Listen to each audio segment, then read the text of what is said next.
Welcome to your weekly program, BelAhdan, the show that brings you General Sisi to your living room. Today, January 25th, third anniversary of the Egyptian Revolution. After 3 years, after toppling military fascist regime, deep dictatorship, now people back on the street demanding Sisi to take the country back, which is reminding me of something interesting. A demonstration has been going on since the toppling of the first elected president. So we're going to look into the third anniversary of the Arab Spring altogether. It's been 3 years since the Arabs uprising. Millions of people went to the street to topple dictatorship and demand dignity. It's interesting to see what's going on in Syria. More than 100,000 people are killed already. It was the most peaceful Arab revolution. It turned bloody. Now we have Geneva, and we have the Americans having a choice between a dictatorship or a global jihad. Which is the choice? Is it this what actually happening on the ground? Is this the same choice facing the Arabs themselves, how they look at it? We have here Professor Fouzi Slisli. He's a researcher in Islamic studies, and he usually comes here and enlightens us on what is going on with the Arabs. Welcome to BelAhdan. Thank you for coming here for a visit. Thank you for taking your weekend here. Today is Saturday for you. You've done a lot of shopping, I know this. That's very good. Tell us a little bit. This has been 3 years since the Arabs come to the street and demand dignity and demand change. You know, the people demand toppling of the regime. And now you see things are just falling apart. It's not Arab Spring anymore. I thought the Islamists are getting stronger and taking over in Egypt and Tunisia and Libya and Syria. Now the deep state are coming back in Yemen and in Egypt, Tunisia. The fight in Syria is really very confusing to the casual eyes. So take us through not necessarily the 3 years, but the last year or so. What is the Arab Springs? Where is it going? And what is it at? What stage is it in now? Well, I think what we shouldn't expect is, that this is something that's going to be fixed like very quickly, and order will be reestablished quickly. What we have is the collapse of a regional order. It's a regional order that imperial powers put in place in the 1920s when they established the Sykes-Picot borders and the Sykes-Picot regional order and the Sykes-Picot states, nation states that have been in existence since 1924 in the Middle East. Now this system was untenable because it's based on the exploitation of Western powers of the natural resources and their control, meaning Western powers, their controls of these regional states politically, right? So the situation that we have, and in exchange you have the local rulers, they exploit the local, what's left of the local economy and what's left of the, the wealth of that nation. And in the end, they replaced the colonial ruler. Not quite, but I mean, we have the imperial, the nationalist. We have the imperial powers. They have regional nationalist states. I see. So they're really not totally replacement, but agent, whatever. The order has been shaken. I mean, that's a fact. What's happened is that the order has been shaken. And what we have been looking at over the last 3 years is negotiations, sometimes violent negotiations, sometimes peaceful negotiations, sometimes democratic negotiations, sometimes. But there is negotiations between the various powers and people affected. I mean, the people of the region are negotiating, trying to reestablish order, to reestablish states that they own themselves, that are not owned by foreign powers, that states where the wealth belongs to the people themselves, whether it's in Egypt, whether in Syria, states where political decision is in the hands of the Egyptians themselves or the Syrians.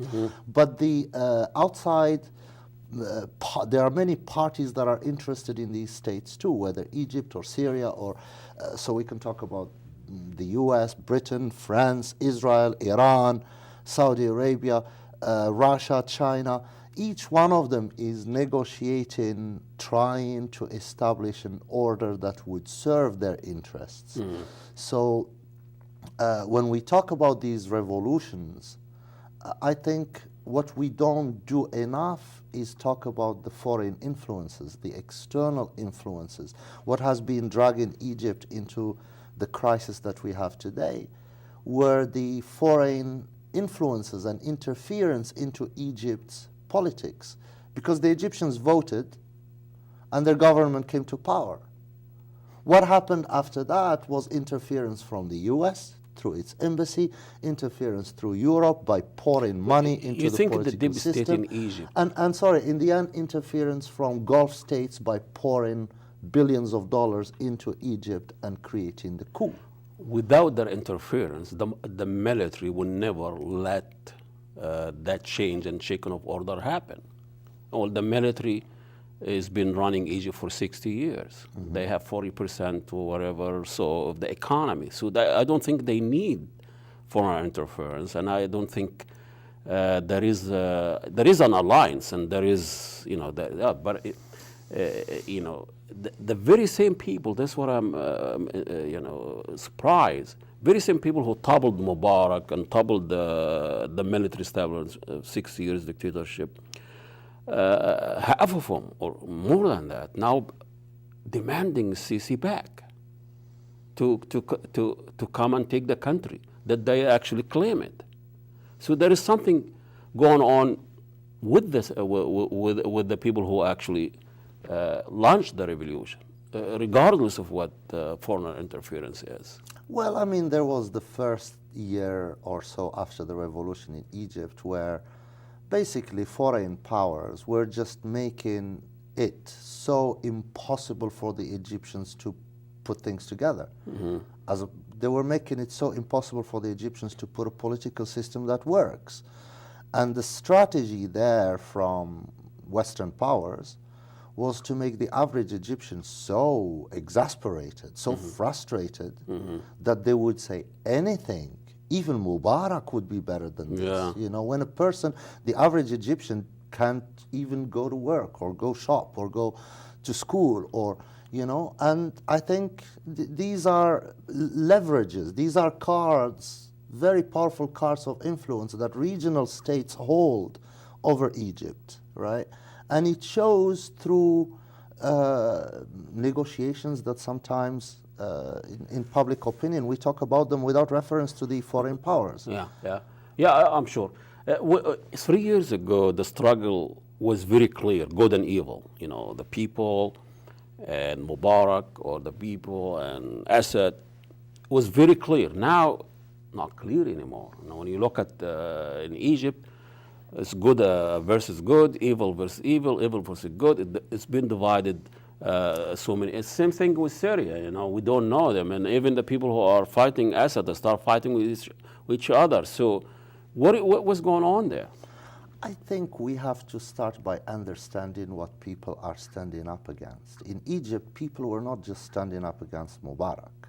They were standing up against a system that Mubarak was its head. But the system is a state apparatus. So even after Mubarak left, the state apparatus was there. And this state apparatus is based on a military that's owned by foreign powers, right? That owns the economy of the country, right? And it has a bureaucracy, an administrative and the media, and executive, the media, and so it's a huge state apparatus. And getting rid of Mubarak doesn't solve it. They have to reform this state or create a new one.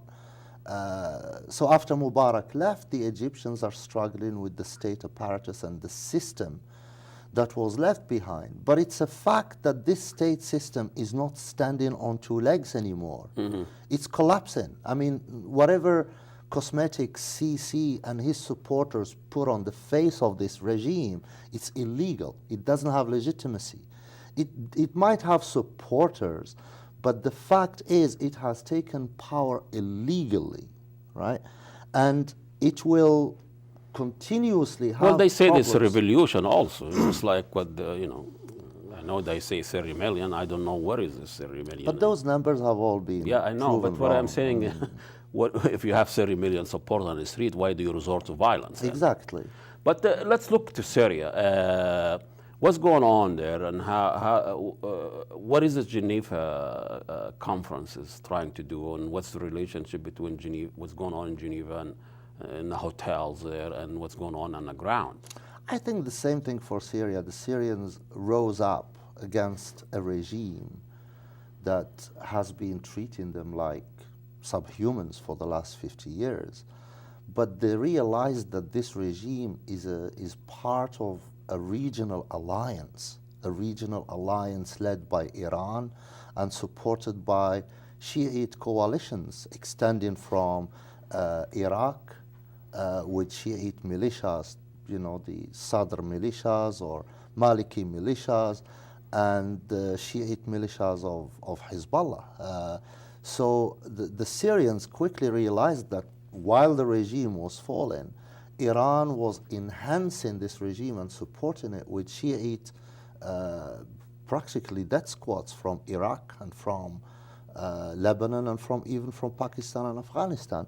So the struggle now for Syria is not just a Syrian question, but it's a regional question that Iran's interests are entangled in there. Israel's future holds on what happens in Syria. American dominance of the region holds on what happens in Syria. There will be heavy, very strong repercussions for the Gulf. There will be repercussions for Syria, for even Egypt, I think. So, and Geneva it's a situation in which these powers, I mean the Western powers, do not have much influence on the ground. You have Iran that's fighting through its Shiite militias on one end, and you have the Syrian people and their various armed militias fighting back on the other side. The West does not have any military force on the ground, and for the Syrian fighting groups. So who's attending the Geneva Forum? We know the Assad is sending his representative, but how about the other representative? There are political representatives that have no followers on the ground in Syria, that have no military strength in the streets, in the cities, So the objective in is the towns. what? Wasting time? Well, I mean, it's the West's attempt to present their choice of politicians and make it look like these are the leaders of Syria. But in reality, it's a theater show, basically. Why the Americans were willing to go to war with Assad for using some chemical warfare? I don't think they were. And they were, I know, whatever stage the war they have, and they are not willing to go for him killing 100,000 people. So you can kill as many as you want, as long as not using chemical. What is behind this? I think public opinion has completely failed to understand American strategy in Syria. In Syria, the US used to rely on Israel when Arab nationalism used to threaten Western interests. Mm-hmm. So they had Israel as practically an attack dog, and local Arab regimes as support to crush any threat to Western interests. Times have changed, and the threat to Western interests today are Islamist, jihadi movements or Islamist political movements. And Israel doesn't have much deterrence against these movements. It doesn't have expertise, it doesn't have the depth, it doesn't have the cultural capabilities, it doesn't have, even militarily, these threats. You can defeat Nasser, you can defeat Assad, you can defeat. Yes, they're but you cannot armies. defeat the national insurgency types, revolutions and insurgency types. So Israel now is redundant. So the West now is choosing Iran, and Iran's sectarian alliance in Iraq, Lebanon, and the Assad regime. So in Iraq, they have the Maliki regime. It's 100% sectarian Shiite regime based on militias and death squads. Hezbollah has turned itself into a death squad at the service of Bashar al-Assad in Syria. And so the West is now replacing Israel with Iran and its sectarian alliance to crush any threats to Western interests. So in that sense, the Obama administration has not been opposed, has not been fighting the Assad regime, has been basically saying that, well, as long as people seem to have legitimacy to rise up, we have to look like we support people's rights. But as soon as these people become threatening to Western interest, it is clear that the US's choice is Assad and Iran. And the deal that the US signed with Iran and the fact that the US gave carte blanche to Assad to kill, to use chemical weapons, to kill 200,000, 300,000, to expel 6 million out of the country, shows that the United States has been more careful, to keep Assad in place than anything else, really. But unfortunately, public opinion has failed to see the moves of the Obama administration. What's the role of Saudi Arabia in all of this? Because Saudi Arabia's alliance was complex. I think Saudi... Or a relationship with the United States. I think this is a relationship that's also going through hectic times. Saudi Arabia and Gulf states in general have always relied on the United States to protect them against Iran. But all of a sudden they're realizing that the United States is going towards Iran, is rather moving to building an alliance with Iran, and they find themselves completely uncovered and unprotected. So the Saudi Arabia or the Gulf states in general we have seen that they failed to put the GCC Council together to create some kind of military alliance in the Gulf. Threat of the sectarian war to the Arabian Peninsula is huge. Well, how people use sectarians as a pretext and a cover-up to stay in power. We have in Bahrain too. It's almost the reverse, where the ruler, the Sunni ruler, using the same thing, accusing the resistance of being Shia, and you have Syria accusing the resistance of being Sunni jihad. So people are using this sectarian labeling to stay in power. It's true, yes. It doesn't really matter. I don't think the Assad could care less about the Shias. He just symbolized that. Well, but I think there is a lot of misconceptions too. I wish Assad treats the Sunnis like the Bahraini regime treats Shias. Yeah, that is relatively speaking too. Yes, there is violations of human rights in Bahrain, but we haven't seen the Bahraini regime slaughter, 70% of the population or use chemical weapons against them or transfer millions of people out of the country. I wish Iran would treat Sunnis in Iran like Bahrain treats Shias. I think there is a difference between violations of human rights and mass murder. And a strategy. And a strategy of mass murder that we see in Syria.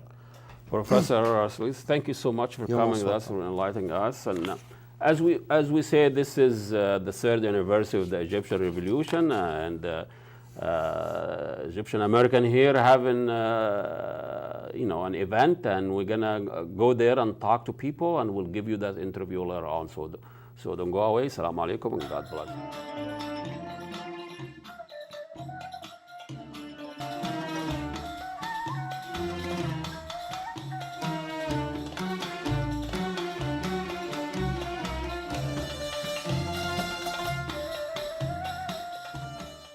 This is January 25th, the third anniversary of the Egyptian Revolution, and as we have here, we have a few of Egyptian American have a panel discussion. People celebrate or commemorate our university in different ways, and as we can see, there is a deep, complicated discussion here where the audience really got in a hot, heated debate.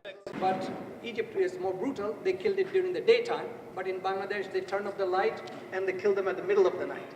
And this happened within the last 6 months. You are from Bangladesh. How do you know about Egypt? Could you please? I'm Egyptian. No, I'm I'm Egyptian too.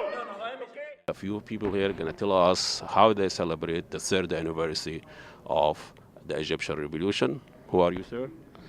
My name is Muhammad Sombol. I've been here in Minneapolis for the last 25 years. This is the third anniversary of the Egyptian revolution. Yes. Could you reflect a little bit about how you feel, what do you think, and how? What the Muslim Brotherhood doing from the terrorism there and the killing people and bombs all over the country, which is not good. Why they do that, I don't know. The Egyptians started to hate them because of the bombs. So, me as an Egyptian, I was supporting the revolution for sure. But after that, we have gone through a lot of processes, a democratic elections for parliament, for presidency. Then it has gone back again to autocracy. So, Discussion, people were talking about how repressive Egypt become under the military rule. We want our army to protect us from the real terrorist that is there, like what happened in Sinai, whoever is doing this. What do you think of the way the Americans follow events in Middle East and Egypt? Oh, we kind of like the horse race. You know, we try to make it way too simple. It's not simple. It's very complex. Anything that's 7,000 years old has lots of complexity to it, and I don't think most of us in this country don't have the patience to try to untangle all of that. Thank you. I just came from Egypt, really, and in my opinion, what's going on in Egypt right now is it's kind of confusing to me. There wasn't so much disagreement of this panel discussion, except a few of the interpretation. We have one of the panelists, Dr. Ragi Assad, in the Hanford Institute, came recently from Egypt. I think right now we are in a period of, I call it nationalist hysteria, where people are very polarized in one camp or the other, and anybody who tries to dare say anything different is considered to be a traitor. Professor Muhammad al-Masri, professor of mass communication in an American university in Cairo. What is the role of the Egyptian media? As I mentioned in the presentation, we have a very hysterical media environment in Egypt. Things are pretty much completely one-sided. All of the oppositional networks have been shut down. They say they want Rais Dakar, which means a male president, you know, or an alpha one, huh? An alpha president. But we just toppled one. This other one was old and had been there a long time. This one is young and handsome, so maybe that's... I'm handsome, this guy. Egypt has about 8-9 constitution in the last 100 years. Why a dictator needs a constitution? Well, a dictator doesn't need a constitution, but it gives him the necessary legitimacy and legal backing to do his job. So right now, if you look at this new constitution, I mean, I have to tip my hat to the military. They were able to accomplish something that even Mubarak wasn't able to accomplish. You have the Minister of Defense is completely protected. He's appointed by the military. He's appointed for 2 terms. He's going to be there for longer than the president. And the Constitution says that the president cannot remove him. Now we have Dr. Hamdi Sawaf, the one behind this event, put the panel together and actually moderate the panel. Tell us a little bit the idea of having a panel for commemorating the 3rd anniversary of the Egyptian revolution. Thank you so much for coming to cover this wonderful event. And as you know, we had the first anniversary, and the second one, and I'm sure you covered the one last year. We decided to have the 3rd one, and I will never stop having commemorating and celebrating and recognizing the 25th of January revolution. At least I hope that the Brotherhood is doing some soul searching. They clearly did make some mistakes. They do need to change aspects of their methodologies, especially as it relates to how to run a political group, which is different from running a religious organization. And I'm optimistic that will happen eventually. Well, I want to end this. What kind of message you want to send from the Egyptian American community? The main message, Ahmed, in here, one, look for the truth no matter what. You can see still the verdict is out about what is the future hold for Egypt.